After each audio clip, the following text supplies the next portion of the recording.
Stellar Cartography has requested a communications blackout while they run an experiment. Library systems have been allocated to Stellar Cartography, and replicator systems are offline at the request of Stellar Cartography. Hello, everybody, and welcome to The Seventh Rule with Sirach Lofton. Hello. My name is Ryan T. Husk, and today we're doing a review of Star Trek The Next Generation, Season 6, Episode 19, that's 619, that's a San Diego area code, entitled Lessons, written by Ronald D. Wilkerson and Jean-Louise Matthias. This is directed by Robert Weimer, and it was April 3rd, 1993. Where were you, and how are you today, Sirach Lofton? Hello, I'm good. I am doing good. I thought of a bad joke while you were introing, so. You know I'm ready for it. All right. Well, only thing I've ever heard of is stellar fartography. Sirach, that just means you're mapping out farts. And wait, no, because the cart part is the mapping. So I guess it's like it's measuring stars with farts, I guess, maybe. Or, I don't know. No, they're stellar, you know, like amazing farts. Oh, you gotta rework the wording, you know. Yeah, I think you may be right. All right, I'm down with that. Everybody, please make sure you like this video, regardless of what we're talking about. Subscribe to the channel, hit the bell icon for notifications. If you're listening in, give us a 5-star rating and a nice review. We'd really appreciate that. And visit us at patreon.com/the7th-rule to become a part of the show and make your own fart jokes. All right. So, Sirach, I've seen this episode before, only a couple times. However, I'm guessing you've never seen this episode. What'd you think of it? Okay. Oh boy. This is what I think. No, nothing bad. I don't really have anything bad to say. I can say this. As an adult, now I'm in my 40s, so I can look at this from the lens of the experience that I've lived already, and the relationships I've had, and life adventures. And when I look at it through that lens now as an adult, I can see that this is an interesting episode to me at this age and at this point in my life. Now, had I watched this in 1993 as a kid who was around 15 at that time, I probably would have been like, what is it with all of this stuff, man? This classical music, relationship, slow talk, and all this stuff that I don't care about. And it probably would not have appealed to that version of me. But now at this age, I think this is a stellar, to bring that word back, episode that really speaks to a lot of things that touched me kind of emotionally. Mm-hmm. Well, Sirach, have I got news for you? I had seen this episode back in the 90s. I don't know if it was 93. I don't know if it was, but it was close to its first run. Somewhere in the 90s, I'd seen it. And when it was coming up, I was like, Lessons? What's Lessons? And I saw it, and I was like, oh, the one where they're playing the fucking piano in the Jeffries tube. So, I was that guy you're talking about. However, I too found significant value in this episode upon watching it this time. And I don't know if I've changed or if the episode itself has changed. My guess is probably me. But there were a couple things that I found tremendous value in, actually. So I think that's really cool that you're watching it for the first time here and liking it probably in a similar way to I did, and you probably would not have liked it back then, just like I probably didn't, because I was just like, I don't care, man. I don't. I did. If you're not a music, I was one of those kids that thought music classes was something that I wanted to avoid, right? It was a mandatory thing at some point in my life in school, so I had to play an instrument and pick one. I picked the violin. So when I saw Data playing the Me violin, too. Me too. I thought, all right, yeah, that's the one I would have picked too, Data, right? So, but anyways, other than that, it was more like a laborious thing for me as a student who didn't have the natural gift or inclination or upbringing with music in the household. So I didn't have the kind of gene in my system that allowed me to really gravitate towards music in that way where I wanted to play an instrument to that degree. So if somebody had to give me piano lessons, I would be like, oh God, here we go with the piano lessons. And it might be something that I would have resented. So that's why I can see, this being off-putting for somebody of that age who doesn't have that inclination already in them. But as an adult who's interested in the nuances of relationships and intimate moments and the understanding of the backstory behind that flute and what it meant in the previous episode that we've seen and how he's basically recalling those experiences, and this is a therapy type of episode for Picard's character. I liked it for those reasons, and I thought, oh man, this is really good. This is interesting, and I thought the woman who played Lieutenant Commander Darren did a fantastic job of bringing out the performance that I thought Picard gave us. Yeah. So let me say, from a different point of view, I am a musician. I too was forced to take music lessons in like elementary school, and I faked my way through violin. It was a chore. I did not like it. It wasn't a thing. My brother did cello and then later trumpet. Yeesh. But later, that was like when I was like 7 or something. But then later on in life, I did pick up the guitar and the drums and the bass and a couple other things. And, I played in bands and I had a lot of fun and, kind of a music study. However, the classical stuff and all this stuff, it's still a no-go for me. Like I'm just as disinterested in that stuff as you are in that case, because there's so much, so many things with music. You can still appreciate it and listen to it, but not be passionate about it or interested in it. But, as you mentioned, basically, this was just a tool that the writers used to create a bond between Picard and her. The other option they could have used is his passion for archaeology, but they already used that with Vosh. So they needed something Another new that he's passionate about, so they could convince us that he could fall in love in 14 minutes. And that flute was a brilliant idea because we knew how much powerful meaning it had to him because of the inner light. And you remember that one well. Absolutely. A fantastic recall. One of the best recalls of an episode in this episode. I agree. I think ever that I can think of is, I'm sure there's other examples of it, but for right now, as far as being a almost 2-second part of inner light, essentially like a closure or a full circle of it, it's a manifestation of it in the real. So the love he's experiencing with this woman is the kind of love that he experienced in that inner light episode. And so it's a perfect drawback, perfect callback. The music, he was reluctant to play that flute after that experience because it meant so much to him.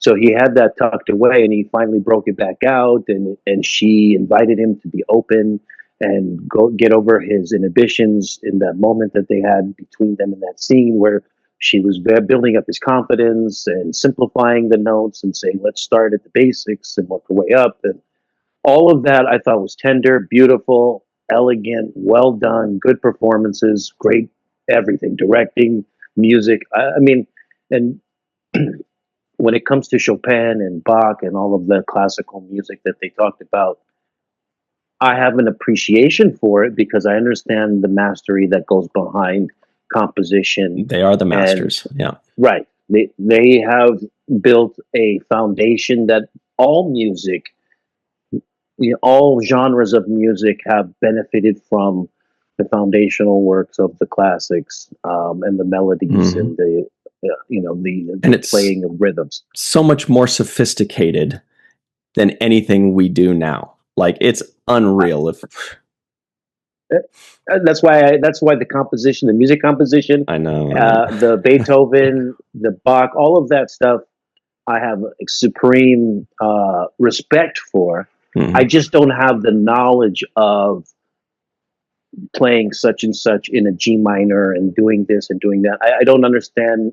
I don't have a recollection of what song is who's what song. I may hear a song and say, "Oh, that's familiar to me. I know that song," but I couldn't say, "Oh, that's And you're not Beethoven's gonna be able to this." say the key, that's Yeah, for sure. yeah, and I definitely can't tell you.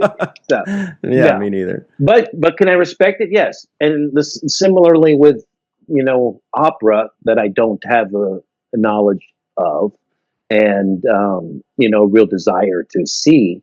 I also have a respect for the art and the craftsmanship and the work that goes behind Mhm. opera performances. For example, I, Yeah. I I don't go to see operas, but No, I'd at the rather same opera didn't time, exist personally. But well, not really, but I respect the art form. So once again, I just thought this was a great episode. They brought the music element, they brought the inner light element, they brought so much into this episode, and also I thought it gave us a good chance to see how supportive the crew is of their captain. You saw Troy come in and have a moment with him. You saw Riker come out and have moments with him, and there were just people there being supportive of their captain and his romance and things of that nature. So I thought it was well written. They covered so many points. For example, with workplace intimacy as a subject, I thought that was very forward thinking of them. And I don't know how much of workplace relationships was a no no in '93 and '92 when this was written, but less probably, yeah. it's certainly a bigger no no today than it probably was in '93, and that's very forward thinking of them. And I thought it was a very good moment when Picard comes and he says, "I'd like to talk to you, Troy, about Yeah. the workplace code, and you know I don't want to violate these kinds of rules, and I don't want any kind of inappropriate behavior or conduct on my part or anyone else's. And is this the right thing to do?" So he's seeking counseling as far as this relationship goes. It seems genuine on his part. It seems like he's not trying to be a person who leverages his power over another individual in order to gain um, you know, sexual favor. So I think he was aware of all of those things, and to have that conversation with Troy in that Mhm. scene shows me that the writers were sensitive to these kinds of issues at that time. Yeah, and he was, and they this was actually in the script. They said it in the dialogue, but he was in a way asking Troy for her permission, asking for her blessing, not just her professional thoughts or protocol or advice, but more like he's saying, "Hey, as a friend that I trust, do you think this is morally okay? Or am I blurring the lines? Am I overstepping some boundaries, or what's going on here?" And Troy, I think may have had the line of the episode where she said, when he says, first she says, "Oh, you mean between you and Nella Darren?" And he says, "Isn't that obvious?" And she says, "In a way that pleases people that care about your happiness, yes." So basically, like, the people that care about your happiness are going to notice, and it makes them happy, and it's not that big of a deal. And then later on, she says, "Captain, are you asking for my permission?" And he says, "If I were, would you give it?" And then she gives a beautiful smile and says, "Yes." And I thought, again, Marina Sirtis does something that I've noticed a lot recently, which is very often she doesn't get a lot of lines in an episode, sometimes zero or one, Yeah, but she shows up for those lines. And when she gave yes, one word, but she gave like this beautiful good energy, great smile, pleasant. It told so much in that moment. Like, dude, she doesn't take lines off. She doesn't take scenes off. She gives it everything. The other person that I think does that really well is Alexander Siddig on Deep Space Nine. Like I said, a lot of times he would have, his line was, yes, sir. But every single time he put something behind that yes, sir, to tell more of the story of the scene. Like there was no wasted lines with him. Anyways, I think she does that very well, and I thought that was a really good scene. It was a beautiful scene. It just showed, one, that he confided in her. He was also conscious of there being perhaps an inappropriate kind of perception out there, and he wanted to make sure that that wasn't the case. Just shows his level of self-awareness. I thought it was beautiful. I thought her performance was great. There were other moments too that I thought people delivered fantastic performances. And for example, Dr. Crusher, Gates McFadden, had a really beautiful moment. Oh yeah, with Darren, with Commander Darren. Mm-hmm. And when she was kind of fixing her up, and she's like, "Yeah, I just been, doing a lot of work in music lately," and she's like, "Oh yeah, okay." And a lot of subtext in that. A lot of subtext. But Nella Darren doesn't know the subtext. The subtext is there for the audience to pick up on. What Beverly, usually subtext is between two people, but it felt like the subtext was only in what Beverly was saying and thinking and feeling. We're catching it. When she says, we're catching it from her facial reactions. Exactly. She's like, "Oh, another duet." And we're like, "Oh, poor Bev. She's putting on a brave face, but she's like, I see how it is. All right. Okay. I'm happy for you. Great." Yeah. She's like, "Oh, another duet." Like she's like, "You rushing over here." Yeah. Guess it's serious. Yeah. I guess I'm free tonight.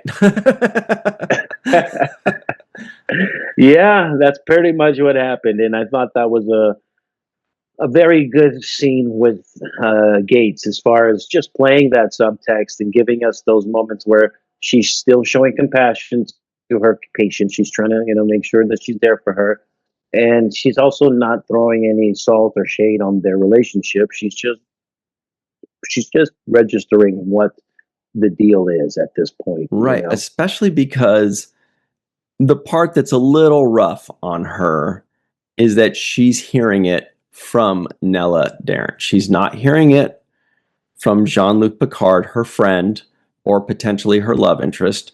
She's hearing it from the new girl that just freaking showed up 5 seconds ago. And she's like, oh, so she has to find out from her. That kind of stings a little bit. And we can feel her pain there. Obviously, it makes for a great scene. Because actually, you're 100% right, because I want to add to that really quickly. Yeah. Because there was a moment there I was a little bit disappointed with Picard. Yes, when he did not divulge. When he did not divulge the tea, right? Yes. She's like, "Oh, that tea is very good." He's like, "Yeah, I just picked it up from the computer program." I was like, Jean-Luc. Yeah, you do. I was like, we know what that is. That is a little white lie right there, but it's enough. It's enough of a white lie where you're like, you don't want to divulge that you got it from her. And I just thought, and then not only that, but then he starts going on about other things that you got from her. Like, did you know that the Daenerys, whatever the hell he's talking about. Which is so cute that he's nerding out like that, but. It's also a little shady. I mean, let's just say they're just friends. If they're just friends, it's still kind of shady that he's not telling her, and it's kind of it stings a little bit. Hiding. But if there's a little bit more than friendship there, which we always know, there might always be that little extra tinge of something there, then he shouldn't be feeding the new girl's tea to the current girl's mouth. I mean, that's kind of crazy. That's like regifting in a way. Like he's like, come on. That's where you got to push. That's when you're crossing a line, is when he's actually giving the new girl's tea and be like, "What do you think of this delicious tea? Huh? You love that." It's like if you're with somebody and they're like, "Hey, let's go to this restaurant. It's really great. They got barbecue or whatever they got there. It's really great." And you're like, "Oh, that's great. What did you hear about it?" And you're like, "I just found it on Yelp." Yeah, No, I you just went went out. yesterday on a Yeah. first date with this girl I like. Yes. Yes. You're Yeah. hiding something, and it's not necessary if you're really truly in a real. That's one thing I respect about Riker's relationship with Troy. He Yeah. doesn't. He doesn't have to like. He doesn't lie about stuff. Nope, they're He very doesn't open. lie about stuff. He's like, look, I like this girl, and we hit it off. And he doesn't say anything. He's very upfront about things, and she has, she at least she has all the information to base a decision now. Now, Crusher's got to hear about this relationship going on through her when she just finished hanging out with Picard. And he didn't say nothing about it. You know what I'm saying? So it's like it was a little bit. I felt like the T thing was a little white lie that he didn't need to do. Just say, "Oh, Commander Darren, she told me about. Commander Darren mentioned it today." Yeah. Briefly. But we know then Beverly would be like, "Oh, Commander, the new girl. What's up with her? Oh well, Oh, yes, nothing. you Oh, know, nothing. yeah, Just a tea. I just needed some tea, and and some replimat, A." the replimat, and things of that nature were down. You know that. Yeah. So Bev, we definitely felt for her. She took things I did. well, but This we was could a see this a was little a Dr. sting. Crusher must suffer episode. I Yes. think. It would have been interesting to see kind of the evolution of what happens with Crusher at the end of this episode.